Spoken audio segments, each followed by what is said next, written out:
Hey, what's up, everybody? Welcome back to the NRW. I'm your host, Rob Medina, and I thank you all very much for joining me here today because today I'm going to be reviewing the movie Purgatory Road. I actually saw this movie for the first time last year, just before my conversation that I had with one of the stars in the film, and Gary Cairns, on my show, You're So Cool with Rob Medina. And before I had my conversation with him, I actually didn't finish watching the movie, if I recall correctly, but I did like what I saw so far at that point. So after my conversation with Gary, I went back to finish watching the film, and then I just had to go back and watch again from start to finish because certain things I just had forgotten along the way that occurred in the movie when I was picking up from where I last left off. But I will truthfully say that this is actually a really good, it's definitely a horror movie. There's no doubt about that. But in a lot of ways, it's really more of a family drama than it is more of a horror film, because there's a lot of elements about this movie that upon rewatching this film, which I've seen this movie well over 6 times at this point, to me, this is really about the struggles of two brothers having to overcome their differences, and where one is enabling the other, the other one's abusing the other, and then seeing how they go about their ways and getting these issues resolved in some way or shape or form. And the horror is just the added element to that, but it really is about these two brothers. It's a family drama in a lot of ways, in my opinion. Here, from upon watching this film, that's always what I've been taking away from this movie. The horror that occurs in this film is really kind of secondary in my opinion here, but that's not to say that there aren't, this isn't a good horror film, because it is a horror movie and it is a good horror film for the reasons I'll be getting into in a little bit here. But what I'm going to point out too is that I will not be getting into any spoilers for this film here, because I think the less you know about the movie, the better off you'll be as the film progresses, because there's certain things that do occur along the way that I wouldn't say it leaves with a surprise ending, but there's certain development that occurs, I think, that really will help you really be intrigued with what the direction of the story that they're taking here with the two brothers and their delivery as far as the performance is concerned. That I think, if when you watch it, you'll appreciate a lot more if you've never seen this film. And this movie is actually available for free on Tubi, which I'll have in the link in the description down below for you guys to check out if you haven't done so, which I highly do recommend you do so here. So, of course, I'll get into my plot synopsis, my positives, my negatives, and then my rating. On the highways of Mississippi, a psychotic priest and his brother are on a crusade to absolve sinners with their own brand of murder. And that right there is the film in a nutshell. So now let's get into my positives. My first positive with this movie does have to do with the two leads in the film, and Gary Cairns and Luke Albright. They really are the heart and soul of this movie. They really, it's for me, what makes the film that good, because when I think I remember hearing a conversation that Gary had about this particular character in Vince that he portrays in this movie, the psychotic priest, which you come to learn later on in the movie that he was actually excommunicated by the church. Although you don't really know the reasons for why he was excommunicated, but considering the murderous rampage he's on through the narrative that you follow in this movie, you can kind of get an idea where this all stems from here. But what I found interesting about Gary's take on the character is that one thing that really did appeal to this particular character that he's portraying here is that there is a level of complexity behind this character. When you first start off with the movie, they start off as children, and there's this woman who breaks into their home and steals a large amount of money that their father were saving for, I'm sure, for their future. And this lady left them pretty much broke. And Vincent, Gary's character, as a kid, didn't do anything about it. I mean, of course, he's a little child. He's terrified. And this woman held a knife to his neck and told him to be quiet and just forget about what he saw, I meant to say. And that really left him traumatized. That it left a massive amount of guilt that he's carried all the way through his adulthood up to this very point, as far as the narrative is concerned. And that was pretty much the driving force for him to want to be able to find some sort of forgiveness where his father can forgive him for what he had done and not being able to do as a kid to try to stop this lady from stealing the money that his father had worked so hard for. And when you have seen the amount of turmoil he's going through as a result of this guilt that he's carrying along the way, and using in a lot of ways religion to be able to be more or less like the guiding force and the reason for him to make these decisions and commit these acts, these murderous acts in the name of God, which is delved into pretty well into this movie, in my opinion, where some people have opinion about religion. I certainly do as well too. But the fact that they're using this as a way for this character to be able to justify their means, because they don't look at themselves as the villain, which is the one thing about this film that I truly did appreciate, because the villain in this movie is the brother, but he doesn't see himself as the villain because there is a complexity behind the character as far as why he's doing what he does, whether you agree with him or not, which I think most people probably will not agree with him, but you understand his motivation, you understand his reasons behind it, but you also get to see that Gary does a really good job in showcasing how sadistic and very cold this guy can be. But then there are some vulnerable moments along the way that you really get to see where Gary does shine, in my opinion, as far as showcasing that dichotomy of the character where he's this stone cold killer who is doing this in the name of God, but then at the same time showing some vulnerability, some moments of humanity, if you will, if you want to call it that, where you really get to see that this guy is not all that he seems to be, that he's portraying himself to be in front of other people. And the one person that also definitely helps with that too is Luke Albright, who plays his brother Michael in the movie too. And Luke is, in this particular case here, I've known that Luke is a good actor. There's a movie that I've highlighted before that he had done called Stand, which is a film that I highly recommend you all check out as well too, which I believe is also available on Tubi if I'm not mistaken. But in that particular movie, I always felt like, to me, that showcases all the strengths that Luke had as an actor, as far as the comedic elements and the dramatic beats and everything else that comes with all these emotional wavelengths that particular character in that film goes through. He definitely does have a lot of that in this movie too. Not necessarily the comedy side of it here, but just more of the vulnerability, the kind of like the walking Matt personality, if you will, where he's easily being pushed over. His brother's clearly the dominant of the two, and he's being abused by his brother as well too. But then there are moments where he definitely does stand up for himself, and when he does, you believe every single emotion that he's expressing there when it comes to standing up to his brother in areas that he completely disagrees with, which he does in a lot of areas. But in certain moments in the film, you get to see those specific areas that he's just very headstrong about, that he does not want his brother to interfere in any way, shape, or form, especially when it comes to this woman he loves in this movie named Ruby, which I won't reveal what happens, but I will say that that's really where you get to see the driving force of where this character is coming from and why he's trying to step away from this murderous rampage that he and his brother are on, where pretty much his brother's the one doing all the killing, but he's obviously an aid to all this as well too. And you can clearly see that the frustration he's going through, but yet always being there for his brother. So you have a backstory where you can clearly understand that these two brothers have grown up with each other. One was dominant, and the other brother knew nothing else other than what he had grown up with here.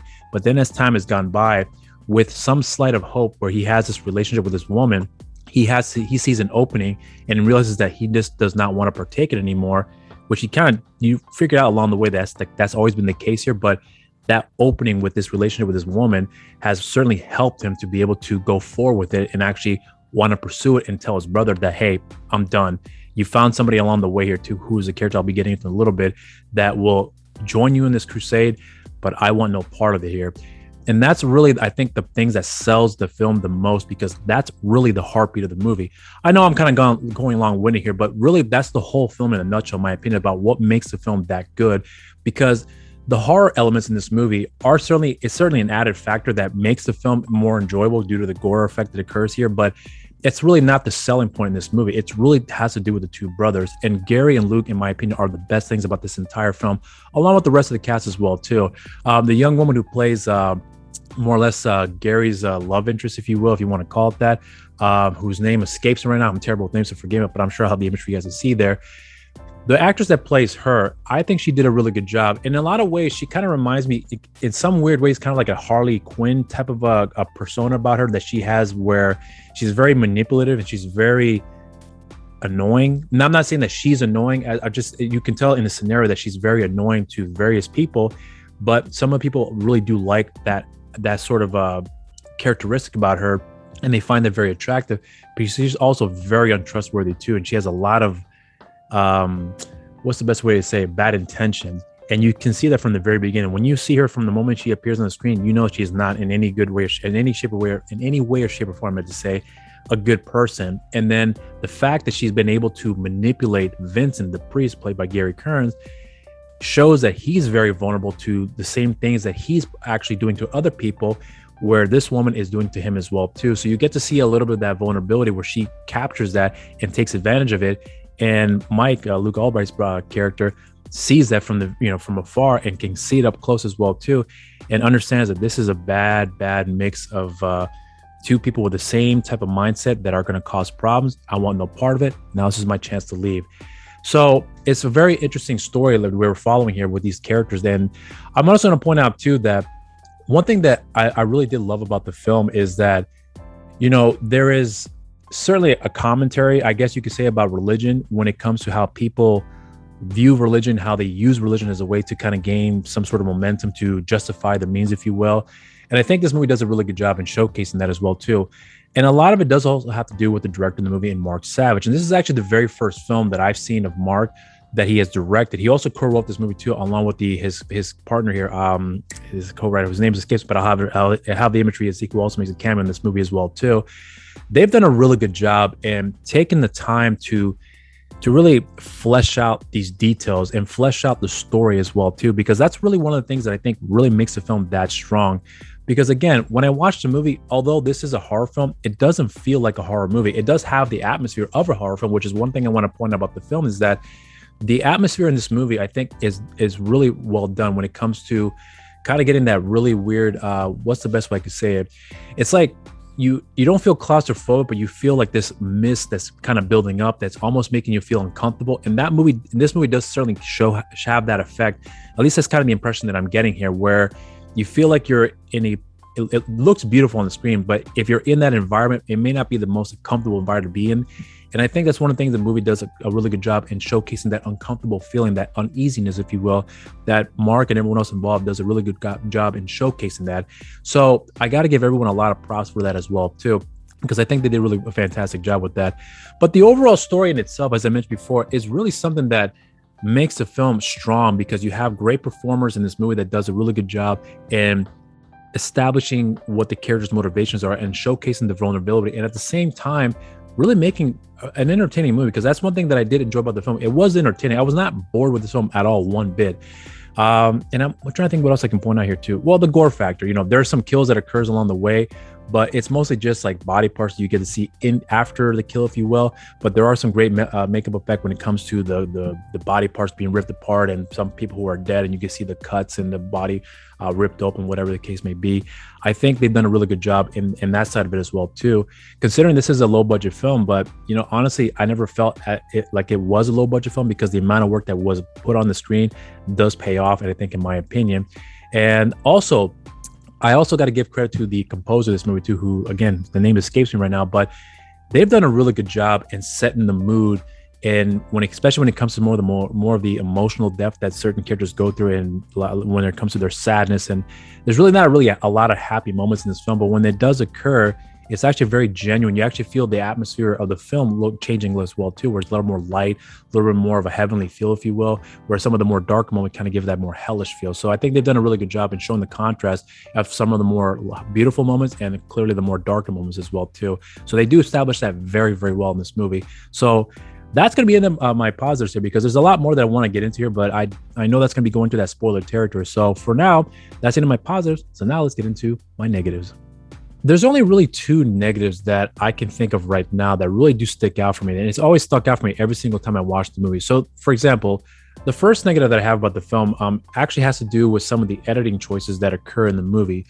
So there's a buildup that would occur in certain sequences of the film that actually may lead up to something, and it does, but then it gets abruptly cut. So there's a scene in the movie where Vincent, after he had killed a woman, is laying this woman's body on the table, and she's opened up and whatnot, and he's about to feel her up, you know, in her private area, and his brother Michael walks in and catches him and confronts him about it, and then Vincent denies it and tells his brother he's seeing things, and when his brother tells him, "No, I know what I saw. You've done this before. We talked about it. I told you to stop. I'm not cool with it." Then Vincent gets mad and is about to attack him, and then Michael stands up to him, stops him midway, and tells him, "We're not doing this here, and you're never gonna do that to me again." And there was a wonderful build up to that moment, because seeing where the characters were coming from and how they interact with each other is actually a nice development for that character of Michael. But then like that, it gets abruptly cut. And then we get a scene where they're just dumping all the body parts that they've cut up down to this basement. They're feeding to somebody down there who I won't reveal who it is. But it happened a few times, not specifically with that particular scene, but it in similar events like that, where you have these emotional buildup and then boom, it cuts off and it moves on to the next scene without any proper transition after you've already got that buildup to that I guess that emotional peak, if you will. And I always felt like that was something that was a little jarring for me, because I felt like there was something good coming out of it and then just went nowhere because it was just abruptly cut. Didn't happen often, but when it did happen, I noticed it right away. And it's something that I always notice every single time I watch the film. The other thing I also want to point out too, and this is just a nitpick on my end, where I felt like whenever Vincent, Gary Cairns' character, was about to physically hurt somebody, to me, it looked a little too rehearsed in certain sequences where it was just more like this and then kind of came off like that, where I felt like it didn't look realistic enough in certain sequences. Some moments here and there, it did look fine, but for the most part, it just stuck out for me as a sticking point for me, where I didn't really buy it all that much. But again, everything else surrounding, apart from those little minor moments that I point out there, was so good that it didn't really bother me at all, but it was noticeable. So therefore, I kind of just couldn't look past it at certain times. But as the film progresses along the way, I was able to forget it and just move on with the story because it is that compelling. So it kept me engaged despite those little nitpicks that I pointed out there. But otherwise, anything else I can point out here? I think there is one or two other negatives, but it's going to be in that spoiler territory. So that's going to be in it for my negatives right now. So now let's get into my rating. I really do enjoy this film. And again, as I said before, this movie is a horror film, but I never really felt like it was a horror movie because it really does have to deal with these two brothers and how they're learning to deal with these internal struggles they're going through as far as the relationship is concerned, the relationship they've had with other people, and their differences in ideologies and various other things as well too, on how they go about with their day-to-day routine. And that's something that I thought was very compelling in telling this story here, where you have these two actors, and Luke Albright and Gary Cairns, who do a really good job in selling the story with their performances. And you also have a good director and Mark Savage, who does a really good job in pacing the story the way that it is, because I think the movie sits just over 90 minutes long, and I think it's actually a perfect runtime for this film, because I never felt like the movie was too long, too short. It was just right. So I thoroughly did enjoy the film. So for me, I give this movie a solid cheers.